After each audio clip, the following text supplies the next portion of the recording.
کا مقابلہ نہیں کر سکتا. کہتے میں نے پوچھا کیا ہوا؟ کہنے لگا حضور کل سے قرآن کا ایک لفظ بھی یاد نہیں. کا کیا ہوا؟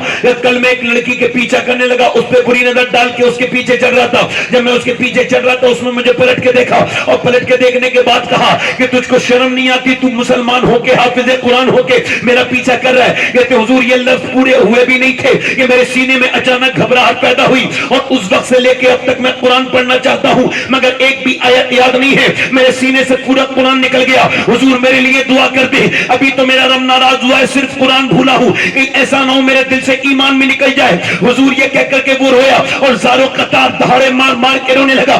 حضور میرا رب مجھ سے ناراض ہو گیا, میں نے ایک بار بدنگاہی کی تو میرے سینے سے قرآن نکل گیا. امام حسن بصری نے اس کے لیے دعا کی, اللہ کا کرم ہوا, اللہ نے اس کو دوسری مرتبہ قرآن کی نعمت عطا کر دی. مگر امام حسن بصری جیسے اب کہاں پیر ہیں, حضرت سیدنا عتبہ بن غزوان ایک صحابی رسول ہیں, وہ تلوار چلا رہے ہیں, تلوار چلاتے چلاتے چلاتے چلاتے انہوں نے اپنا خنجر نکالا اور خنجر نکالنے کے بعد اپنی سیدھی آنکھ میں نکال کے پھینک دی آنکھ, اور آنکھ کے اندر سے پھر خون کے لوتھڑے گرنے لگے اور بھیڑ لگ گئی. جب بھیڑ لگی تو پوچھا گیا, حضرت ابو موسیٰ شریف کہتے ہیں میں نے اس سے پوچھا یہ تو نے اپنی آنکھ کو کیا کر لیا, یہ تیری آنکھ میں کیا ہو گیا؟ کہنے لگے حضور میں کہیں کا نہ بچا, میں برباد ہو گیا. کیا ہوا؟ گناہ کا ذکر بھی تو کرنا گناہ ہے نا. کہا بتا نہ تو نے آنکھ کیوں نکال دی, لوگ تجھے پاگل کر رہے ہیں. لوگوں سے مجھے کوئی مطلب نہیں ہے, میں نے اپنے اللہ کے خوف سے نکالی ہے.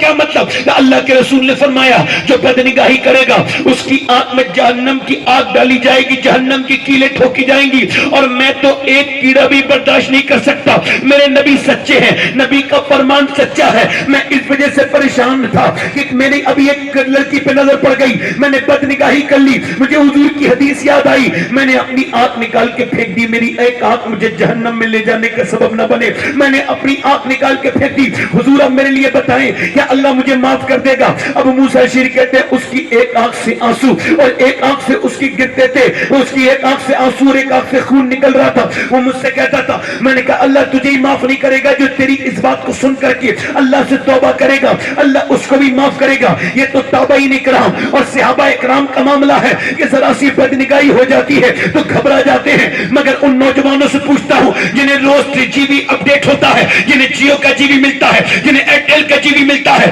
اور وہ روز اس کو پورا خرچ کرتے ہیں انسٹاگرام میں, فیس بک میں, یہاں وہاں. میں پوچھنا چاہتا ہوں اگر مرتے وقت ایمان چھن گیا تو کیا ہوگا؟ بتاؤ نوجوانوں. ارے اب تو اتنا وہ ہے کہ اللہ کے ساتھ بغاوت شروع کر دی ہے نوجوانوں میں. وہ خالی دیکھتے نہیں ہیں ویڈیو بلکہ اپنے اسٹیٹس پہ بھی لگاتے ہیں, اپنے اسٹیٹس پہ بھی لگاتے ہیں. کوئی ایسا نوجوان بچا ہوگا جس کے موبائل میں گندی فلم نہیں ہوگی, کوئی ایسا لڑکا بچا ہوگا جس کے موبائل میں گندی تصویر نہیں ہوگی. معاذ اللہ کیسے خطرناک حالات ہیں اس وقت. کسی نوجوان کی تنہائی پاکیزہ نہیں بچی, اس کی تنہائی برباد ہو چکی ہے, بلکہ اب تو اسٹیٹس پر وہ تصویریں گندی لگاتا ہے. نام محمد سلمان ہے, نام محمد ندیم ہے, نام محمد شاہ رخ ہے, نام محمد زید ہے, نام محمد عبید ہے, نام فلاں ہے فلاں ہے, نام غلام حسین ہے, نام غلام علی ہے, نام غلام حسین ہے, مگر میاں گندی تصویریں. ارے توبہ توبہ, امتی باعث رسوائی پیغمبر ہے. ارے نوجوان تو نوجوان, لڑکیاں برباد ہوتی چلی جا رہی ہیں. لکھنؤ میں ابھی کچھ دنوں پہلے ایک فلم ریلیز ہوئی تھی, اس فلم کا شور مچا. اس فلم کے شور مچتے ہوئی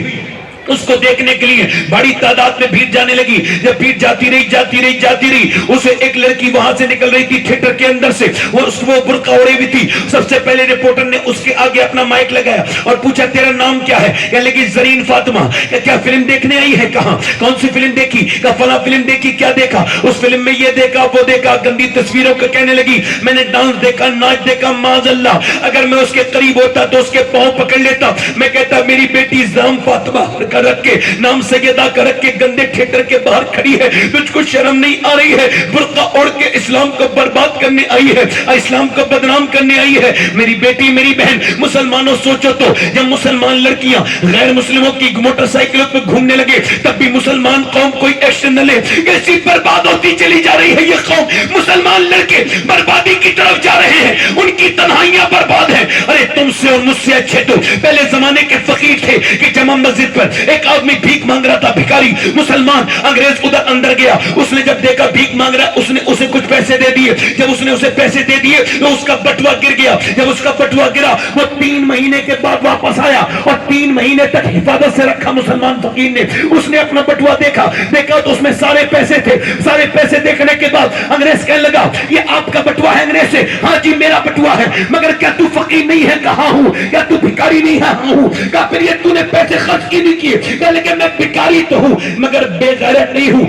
کیا مطلب؟ کیا تو عیسیٰ کا امتی ہے؟ میں مصطفیٰ کا امتی ہوں. اگر تیرے نبی نے میرے نبی سے قیامت کے دن کہہ دیا ہوتا کہ آپ کا امتی چور ہے تو میرے نبی کو تکلیف ہو جاتی, میرے نبی کو سرکار کو تکلیف ہوتی. میں اتنا بے غیرت نہیں ہوں کہ میں نبی کو تکلیف دوں. لے اپنا بٹوا لے. انگریز بولا بٹوا بعد میں دینا, پہلے ہاتھ بڑھا اور کلمہ پڑھا کے مسلمان کر دے. جس امت کے بھکاری کی ایمانداری کا یہ عالم ہے, اس امت کے نبی کی ایمانداری کا عالم کیا ہوگا؟ نعرے تکبیر.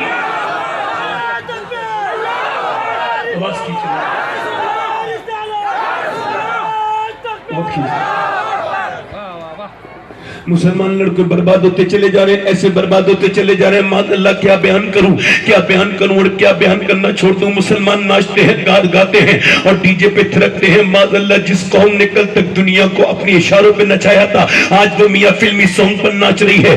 آج ان مسلمان نوجوان لڑکوں کو دیکھو, ان کے بال انگریزوں کی طرح, ان کا خیال انگریزوں کی طرح. جیسے وہ گندی تصویریں دیکھتے ہیں ویسے یہ بھی دیکھتے ہیں. آپ کو پتہ ہے پوری دنیا میں سب سے زیادہ جہاں گندی فلمیں دیکھی جاتی ہیں وہ جگہ پاکستان ہے. ایک اسلامی ملک ہے, ایک مسلمان کا ملک ہے. کیسی گھٹیا باتیں ہو رہی ہیں مسلمانوں میں. کیا مسلمان انہیں دیکھنے کے لیے پیدا ہوئے تھے, گندی تصویریں دیکھنے کے لیے؟ ارے دیکھو تو مسلمانوں, تم اپنی حالت دیکھو. تمہارے کپڑے یہودیوں کی طرح, تمہارے چہرے یہودیوں کی طرح, بلکہ بمبئی کے ہیرو کی طرح بننا. یہاں کا لڑکا اپنے آپ کو یہ سمجھتا ہے کہ بمبئی کے ہیرو کی طرح بن جاؤں اور بمبئی کے ہیرو کی طرح بن جاؤں. اس کی طرح کپڑے, اسی کی طرح تیری اسٹوری ہے, اسی کی طرح تیرا فیس بک ہے, اسی کی طرح تیرا انسٹاگرام ہے, اسی انسٹاگرام پہ تیری تصویریں ہیں, اسی کی طرح. ارے تم پورا عرب برباد ہو گیا. عرب کے اندر عرب کی عورتیں, یہ جو عربی ہے نا, یہ جو سعودی ہے, ان کی عورتیں اندر سے انگریز ہیں اور وہ انگریز لباس پہنتی ہے. اور ان کے بچے, ابھی ریسرچ ہوا کہ عرب کے بچے بڑے ہو کے کیا بننا چاہتے ہیں. جب ان پہ ریسرچ ہوا 5 سال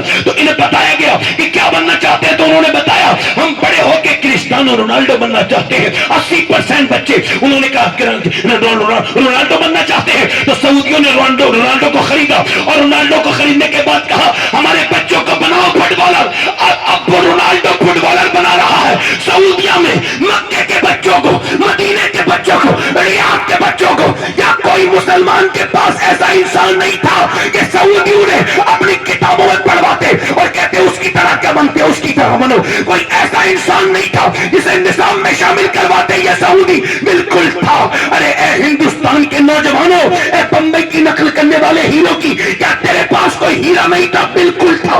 ہمارے پاس تو ایک ایسا ہیرا تھا, ایک ایسا انسان تھا کہ پوری دنیا کی کسی قوم کو ایسا انسان کبھی دوسرا نہیں ملا. وہ کون تھا؟ وہ 10 سال مدینے میں جس نے حکومت کی تھی, اور 10 سال میں اس کے کپڑے پہ 17 تہمت لگے ہوئے تھے, مگر 10 سال کے اندر اس نے 1060 شہر فتح کیے. یعنی 3 دن کے اندر وہ ایک شہر پر اسلامی جھنڈا گاڑ دیتا تھا. اس نے 10 سال میں 4000 مساجد تعمیر کروائی. یعنی ایک دن میں 3 مسجدیں تعمیر کرواتا تھا. وہ شخص وہ کون تھا؟ میاں جس کے کپڑوں پہ 17 تہمت تھے, مگر اس نے ایک کروٹ لی تو قیصر کو برباد کر دیا, دوسری کروٹ لی تو اس نے کسرا کو برباد کر دیا, اس نے برطانیہ کی نیندیں حرام کر دی. وہ کون تھا؟ وہ وہی تھا جس کے بارے میں 2009 میں براک حسین اوباما نے امریکہ کے وائٹ ہاؤس میں کھڑے ہو کے کہا تھا کہ اگر دنیا میں 1 سال عمر کی عمر اور ہو جاتی تو پوری دنیا میں سوائے اسلام کے کچھ نہیں ہوتا. مگر اب صحابہ اکرام کو بھول گئی قوم, پیروں کو یاد کر لیا. پیر صاحب بیٹھے, انہی کی تعریف ہو رہی ہے, صحابہ کی کوئی تعریف. ارے صحابہ اکرام کی کوئی تعریف. پورے عرس میں نے دیکھے اعراض گزر گئے, نہ ابو بکر کا نام آیا نہ عمر کا. وہ کہتے پیر صاحب جب تک میری تعریف نہیں ہوگی میرا عرس کامیاب. میں کہنے لگا پیر صاحب تیری تعریف سے عرس صرف کامیاب ہوتا ہے, اور ابو کی بارگاہ میں قبول ہو جاتا ہے۔ اس اللہ کی بارگاہ میں بولو، دیکھو بول کے سنو، بولو گے نہیں تو میں تقریر نہیں کر پاؤں گا، زور سے بولو ذرا سبحان اللہ، دل لگا کے بولتے رہو، کوئی بات اچھی لگے تو بولا کرو سبحان اللہ۔ اس وقت تم جنت کی کیاری میں بیٹھے ہو، میری طرف دیکھو تم کون ہو۔ اب ہم کون تھے ہم تو بھول گئے، ہمیں تو کچھ بھی نہیں، ہمارے پاس کچھ بھی نہیں تھا، کپڑے ہمارے پاس پھٹے ہوئے تھے، ہم جو روزے رکھتے تھے تو کھجور کی گٹھلی چوس کے رکھتے تھے اور اسی کھجور کی گٹھلی چوس کر کے ہم افطار کرتے تھے۔ آج دولت مل گئی تو اللہ کو بھول گئے، آج ہمیں دولتیں مل گئی تو اللہ کو، بولو اللہ کو، دولت مل گئی تو اللہ کو بھول گئے۔ آج نوجوان لڑکے میرے بھائی میرے دوست آئے ہیں تو ذرا یہ پیغام میرا یہاں تک لے کر کے جائیں اور اپنے دل میں اس بات کو بسا کے لے کر کے جائیں۔ ہم کتنے تھے؟ ہم تھے 313، بولو پورا مجمع بولے گا کتنے تھے؟ بولو 313، جلدی بولو کتنے تھے؟ 313 تھے، کتنے تھے بولو؟ 313 تھے، اور میاں مکے کے لوگ ہمیں مٹانے کے لیے چلے تھے۔